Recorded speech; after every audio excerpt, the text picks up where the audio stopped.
हर हर महादेव, जय भोलेनाथ। नमस्कार दोस्तों, आज हम पहुंच गए नवरात्रि की अष्टमी को। आज हम जानेंगे अष्टमी की साधारण पूजा विधि कब होगी। जैसा कि अष्टमी को लेकर मतभेद की स्थितियां बनी हुई हैं कि अष्टमी का व्रत किस दिन रखना चाहिए। तो कुछ लोगों के अनुसार सप्तमी युक्त अष्टमी का व्रत नहीं रखा जाता, और अगर हम अष्टमी का व्रत रखते हैं तो अष्टमी नवमी में दुविधा हो जाती है। तो हमें क्या करना चाहिए, बहुत सारी दुविधा की स्थितियां हैं, लेकिन चलिए एक एक करके सारी दुविधा दूर करेंगे। उससे पहले हम देख लेते हैं अष्टमी की पूजा कैसे करेंगे।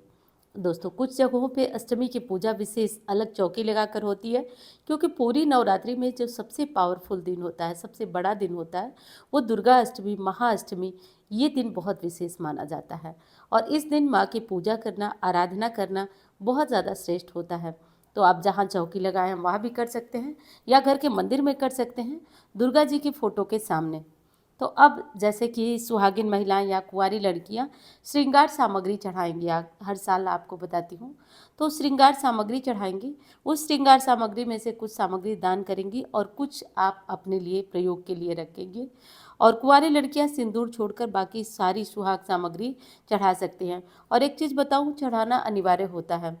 पूजा करने से पहले सबसे पहले जो है आचमन वगैरह कर लीजिए, और सुबह सवेरे जो है पूजा बैठ करके आराम से अपने घर में कर लीजिएगा। क्योंकि जो भी बची खुची दिक्कत होती है, परेशानी होती है, या जो भी हमारी पूजा में त्रुटि होती है, वो अष्टमी को विधि विधान से कर लेने से हमारी सारी जो दुविधा होती है, परेशानी होती है, दुख होती है, तकलीफ़ें होती हैं, वो सारी तकलीफ़ें, सारी परेशानियाँ समाप्त हो जाती हैं। तो अष्टमी पे सबसे पहले आप माँ को स्नान कराएं।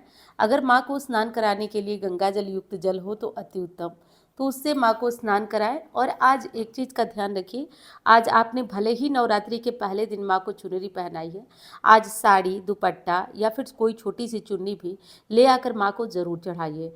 आज हो सके तो किसी भी देवी मंदिर में जाइए। देवी मंदिर में जाकर माँ की पूजा करने से माँ अति प्रसन्न होती हैं।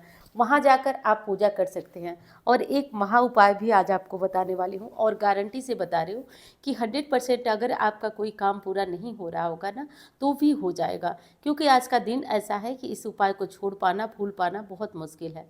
चलिए पहले पूजा बता लेती हूँ आपको। करना ये होता है दोस्तों कि आप माँ के मंदिर में जाएं या घर में जाएं, तो आप कुछ श्रृंगार सामग्रियाँ ले लीजिए और इसे माँ को चढ़ाइए। ये कोई भी, मतलब कि सुहागिन स्त्री भी, कुंवारी लड़की भी सिंदूर को छोड़कर बाकी सुहाग सामग्री अष्टमी को ज़रूर चढ़ाती हैं। तो करना क्या है, अष्टमी की सुहाग सामग्री को वो भी मैं आपको बता चुकी हूँ, तो वो चढ़ा दीजिएगा।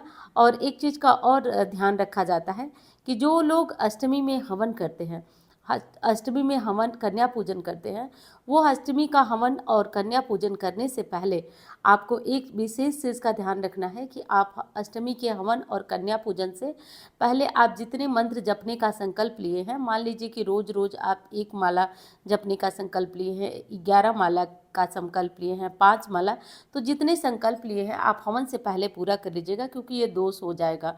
ठीक है। उसके बाद आप माँ को सिंदूर चढ़ाइए, सिंदूर चढ़ा के स्वयं की मांग भी ज़रूर भरिए। अगर फूल वगैरह हैं तो माँ को फूल, मालाएं, लाल फूल ये सब चढ़ाइए। अब एक विशेष उपाय आपको बता देती हूँ, ये आप कर लीजिएगा। कहीं भी देवी जी के मंदिर में जाइए आप, और देवी जी के मंदिर में जा कर के, और जो भी पूजा होती है, छोटी बड़ी, थोड़ा कम ज़्यादा जैसे भी हो, आप उनकी पूजा पूरी तरह से कर लीजिए। उसके बाद आप माँ से एक प्रार्थना करिएगा। आप आंख बंद करके माँ के चौखट के पास, अगर समय हो तो, नहीं तो चौखट से दूर आप खड़े होकर एक प्रार्थना करिएगा कि हे माँ, अगर मेरी ये मनोकामना पूरी हो जाती है तो मैं आपको कढ़ाई चढ़ाऊंगी। अब कढ़ाई चढ़ाने का मतलब ये होता है कि आप वहीं पे छोटा चूल्हा या जो भी व्यवस्था होती है, आपकी मन्नत पूरी हो जाती है तो वहीं पे मंदिर पे ही पूड़ी और हलवा बनाकर वहीं मंदिर पे माँ को भोग लगाती हैं।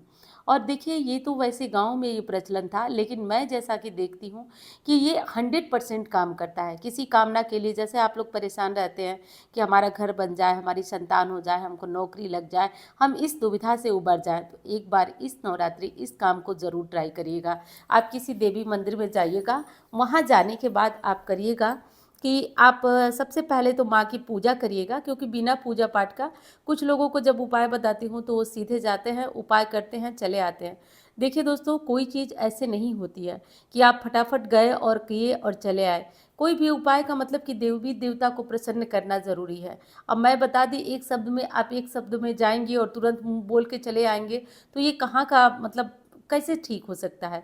तो इसलिए आप जाएंगे, सबसे पहले पूजा करेंगे, मन में भाव लाएंगे, और उससे भी बड़ी चीज़ कि मन में श्रद्धा लाएंगे कि हे देवी, हमारी कामना पूरी हो जाए। ऐसा सोच करके, श्रद्धा ला करके, और तब जा करके माँ से आप प्रार्थना करिएगा कि हे माँ, हमारा जो काम ये रुका हुआ है वो अगर हो जाता है तो मैं भी आपके धाम पे कढ़ाई चढ़ाऊंगी। और इस जो मन्नत है उसको याद रखिएगा और चढ़ाइएगा।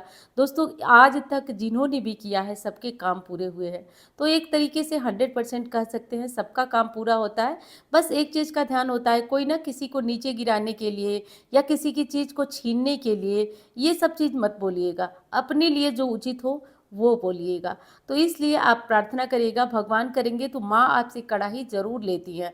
कहा जाता है कि वहाँ का धुआं बहुत महत्वपूर्ण होता है, क्योंकि वो धुआं माँ ग्रहण करती है, सुगंध ग्रहण करती है, और जो पूड़ी हलवा आप बनाते हैं वो भी ग्रहण करती है। और जैसे पान चढ़ा के मैं दिखा रही हूँ, पान पे लौंग इलायची चढ़ा के 11 आप माँ के मंदिर में आज ज़रूर आइएगा। इससे आपकी सारी दुविधाएं, सारे दुख दूर हो जाएंगे। तो ये अष्टमी की पूजा विधि थी। अब चलिए हम लोग जान लेते हैं कि आपको अष्टमी का व्रत किस दिन रखना है। तो देखिए दोस्तों, अष्टमी तिथि जो है हमारी, वो 2 दिनों में पड़ रही है, एक तो 10 में और 11 में। तो दुविधा ये आ जा रही है कि हम 10 तारीख को व्रत करें या फिर 11 तारीख को। तो देखिए, 10 तारीख को लगभग 12 बजे के करीब हमारी अष्टमी प्रारंभ हो रही है, 10 तारीख को। और 11 तारीख को लगभग वही टाइम है, 10 बजे 11 बजे अष्टमी तिथि खत्म हो रही है और नवमी लग रही है। तो ऐसे में जो नवरात्रि का व्रत होता है वो मेन रात्रियों से गिना जाता है। कुछ ब्राह्मणों के मतानुसार जो है वो सप्तमी युक्त अष्टमी में व्रत नहीं किया जाता है। लेकिन समस्या ये है कि अगर हम सप्तमी युक्त अष्टमी का व्रत नहीं, पहली चीज़ तो ये कि ये ऐसा कोई भ्रम नहीं है, बाकी आप अपने मतानुसार देख लें अपने आसपास के ब्राह्मण लोगों से पूछकर। लेकिन एक चीज़ आपको गारंटी से बता रही हूँ कि 10वीं को इसलिए व्रत करना उत्तम होगा, अष्टमी का 10 तारीख को, क्योंकि देखिए इसमें 9 रात्रियों का विशेष महत्व होता है। इसमें यदि रात्रि में कोई तिथि व्याप्त है रात्रि काल में, तो वो तिथि पूरे दिन के लिए मान्य होती है। और इस नवरात्रि में 9 रात्रियों का महत्व है, इसलिए 10 तारीख को, 10 अक्टूबर को अष्टमी तिथि की जैसा शुरुआत 12:31 पर हो रही है और समापन अगले दिन 11 अक्टूबर को 12:06 पर हो रहा है। और इसके तुरंत बाद जो है, जैसा कि देख रहे हैं, नवमी लग जाएगी। तो उसके अनुसार 10 तारीख को व्रत करना आपको अष्टमी तिथि का सही रहेगा, 11 तारीख को आपको नवमी का व्रत करना सही रहेगा। फिर भी अगर आपके परिवार वाले या आपके जो एरिया के पंडित जी, पुरोहित जी हैं, वो आपको 11 को करने को कह रहे हैं, तो आप 11 को करिए। मेरे मतानुसार 10 तारीख को अष्टमी का व्रत करना श्रेष्ठ होगा, क्योंकि इसमें 9 रात्रियों का बहुत विशेष महत्व होता है। बाकी सबकी अपनी इच्छा है, किसी पे जोर जबरदस्ती नहीं है। तो समझ लिया आप, बाकी 10 तारीख को अष्टमी का व्रत किया जाएगा, 11 तारीख को नवमी होगा। और जैसा कि कन्या पूजन होता है, तो अष्टमी नवमी दोनों दिनों में आप अपनी इच्छा के अनुसार कन्या पूजन करें। आप चाहें तो अष्टमी में कन्या पूजन करें, आप चाहें तो नवमी में कन्या पूजन करें। लेकिन कन्या पूजन करने से पहले आपको छोटा सा हवन करना अनिवार्य है। तो छोटा सा हवन कर लीजिएगा, कन्या पूजन कर लीजिएगा, और तब जा कर के जो लोग व्रतधारी होंगे, अब कुछ लोगों का प्रश्न आ रहा है कि जो लोग 9 दिनों का व्रत है वो 12 तारीख को कैसे पारण करेंगे।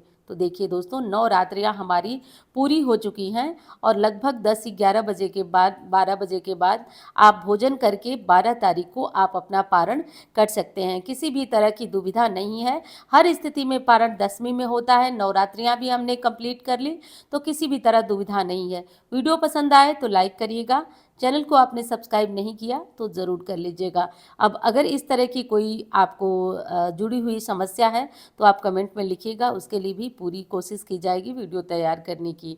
और यही सारी बातें थी। 10 तारीख को अष्टमी का व्रत करना है, 11 को नवमी तिथि रहेगी और 12 तारीख को नवरात्रि व्रत के 9 दिनों को करने वाले पारण करेंगे। तो इसमें विशेष रात्रियों का महत्व होता है। बाकी आप अपनी इच्छा अनुसार देख लें। मेरे मतानुसार जो चीज़ें थी वो मैंने आपको बताया।